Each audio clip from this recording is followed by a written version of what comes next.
صلی اللہ علیہ وسلم فرمایا میں چاہتا ہوں میری امتی کے ہر دل میں سورہ یاسین رہے، اور اللہ کو اتنی محبوب اس صورت ہے، فرمایا اللہ کے رسول نے موت کی سختی کسی پر ہو رہی ہے اس کے قریب جا کے بڑی آواز سے پڑھو، سورہ یاسین کی برکت سے رضا کی تکلیف دور ہو جاتی ہے۔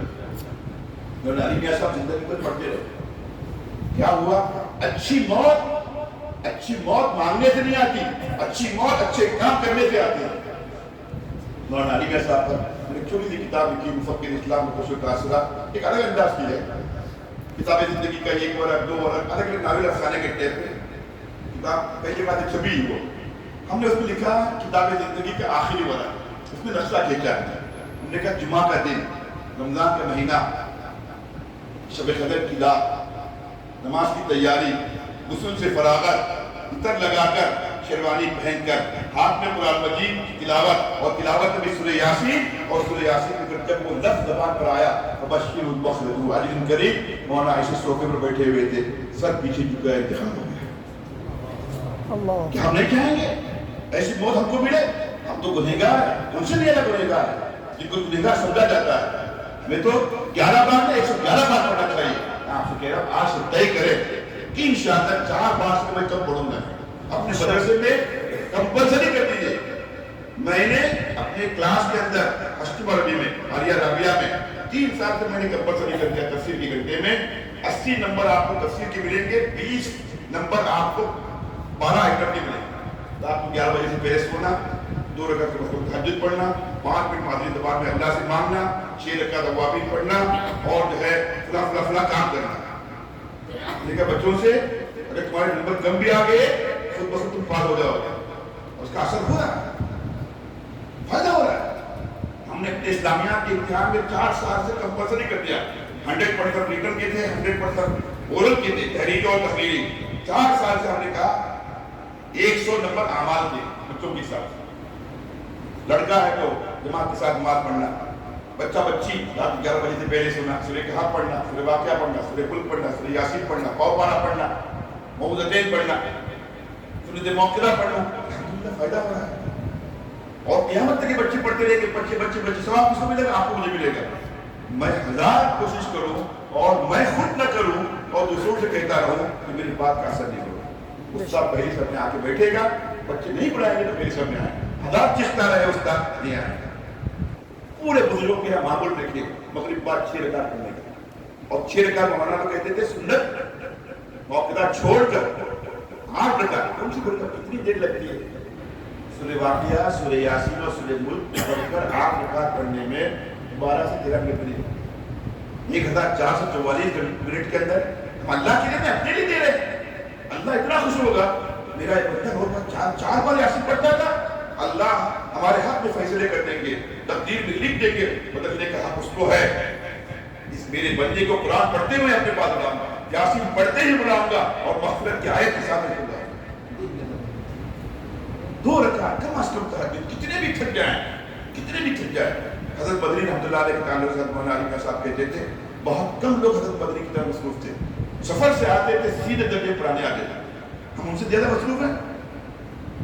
ہم طے کریں 2 رکعت سے کم انشاءاللہ 2 رکعت منیمم ہم تہجد ہماری چھوٹے گی، اور ایک دن میں معمول بنائیں۔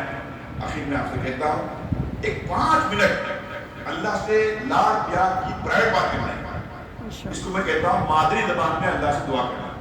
اگر انسان کو استعجاب ہو تو قرآن مجید اور حدیث شریف کی دعاؤں سے بڑھ کر کوئی دعائیں نہیں، کیونکہ ہمارا استعجاب وہ رہتا نہیں۔ اسی لیے میں کہتا ہوں 5 منٹ کے اندر 1 منٹ پر اللہ کی نعمتوں کا تذکرہ ہے۔ اللہ آپ نے دینی تعلیم سے آراستہ کیا، حضور صلی اللہ علیہ وسلم کی امت میں پیدا فرمایا، آپ نے ایمان کی دولت دی، گھر والے ایمان پر ہیں، صحت کے ساتھ ہیں، جس کا ایک عزو محفوظ ہے۔ پھر ایک بڑا اللہ کی تعریف، آپ کی بڑائی بیان کریں، درود شریف پڑھیں، استغفار کریں، 2 منٹ اپنی پرائیویٹ بات کرنا ہے، پورا دن بھر کا بوجھ جو ہے ختم ہو جاتا ہے، اور ایسا محسوس ہوتا ہے کہ دعا قبول ہو گئی۔ پھر آپ دیکھیے وہ 5 منٹ 6 منٹ 8 منٹ ایک دن آئے گا آدھا گھنٹہ بھی آپ کو بس نہیں ہوتا اللہ سے بات کرتے ہوئے۔ کوئی ضروری نہیں کہ فجر نہیں ہو، مغرب بعد بھی ہو سکتا ہے، ظہر بعد بھی ہو سکتا ہے، عشاء بعد بھی ہو سکتا ہے، لیکن وہ ایک سوئی کے ساتھ اللہ سے میری پرائیویٹ بات۔ کسی کی شکایت بھی ہے بیوی کی، اللہ سے کریں گے، آج بہت بیوی سے جا رہی ہے، بچہ میری بات مانتا نہیں، اس سے ماننے کا کیا ہے؟ وہ نہیں بتایا تو مانتا ہے، اور اسی کے ساتھ دن بھر باوضو رہے. اللہ کے رسول اللہ علیہ وسلم نے حضرت بلال سے پوچھا, بلال آخر تم نے کون سا عمل کیا اس کی برکت یہ آئی کہ میں جنت میں سب سے پہلے گیا, شاید معراج میں نظر لے گئے تھے, کوئی کسی کی آواز نہیں ہے جنت میں تمہاری علاوہ. میں بڑی حسین کہتا ہوں, حضرت عائشہ بھی ہو سکتی تھی, حضرت ابوبکر بھی ہو سکتے تھے, حضرت خدیجہ بھی ہو سکتی تھی, لیکن یہ فضیلت کس کو ملی؟ پوچھا بلال تم کیا عمل کرتے ہو؟ حضرت بلال پریشان ہو گئے, کہا سمجھ کے کہا میں ہمیشہ باوضو رہتا ہوں. فرمایا اسی کی برکت. پھر فرمایا اللہ کے رسول اللہ علیہ وسلم نے جو رات کو باوضو سوتا ہے, رات میں جب بھی اس کی آنکھ کھلتی ہے, میں بڑی حسین کہتا ہوں چاہے بیوی کے ساتھ سوئے وضو فوراً ٹوٹ جائے, لیکن سوتے وقت وضو کر کے سویا. اللہ کے رسول اللہ نے فرمایا باوضو سونے کی برکت سے رات کو جب بھی آنکھ کھلے گی, بستر پر لیٹے لیٹے آنکھ بند کر کے بھی دل میں اللہ سے جو مانگے گا اللہ سے جو قبول کرے گا. اور ہم میں سے ہر ایک کی آنکھ کھلتی ہے, مانگے اللہ یہ ایمان کی موت دے, میری نسلوں کو موت دے, مجھے فلاں ضرورت ہے. 2-4 سیکنڈ تو آنکھ باقی رہتی ہے. باوضو رہنا اور باوضو سونا. تہجد کی 2 رکعت کم از کم 5 منٹ کم از کم مادری زبان میں اللہ سے مانگنا, 6 رکعت کم از کم مغرب کی بعد پڑھنا, اور سورہ واقعہ, سورہ ملک اور سورہ سجدے کا ناغہ نہیں کرنا, سورہ یاسین کم از کم 4 بار پڑھنا. یہ سب آپ کر رہے ہیں, اس سے زیادہ کر رہے ہیں. میں نے اپنی تذکیر کے لیے کہا, پھر انشاءاللہ دین کے لیے ہماری جو کوششیں ہوں گی پھر اس کے اندر آپ برکت محسوس کریں گے. بس اللہ نے اپنے فضل سے جو باتیں کہلوائی ہیں اگر سچی ہے, اللہ خود مجھے عمل کرنے کی توفیق ہے.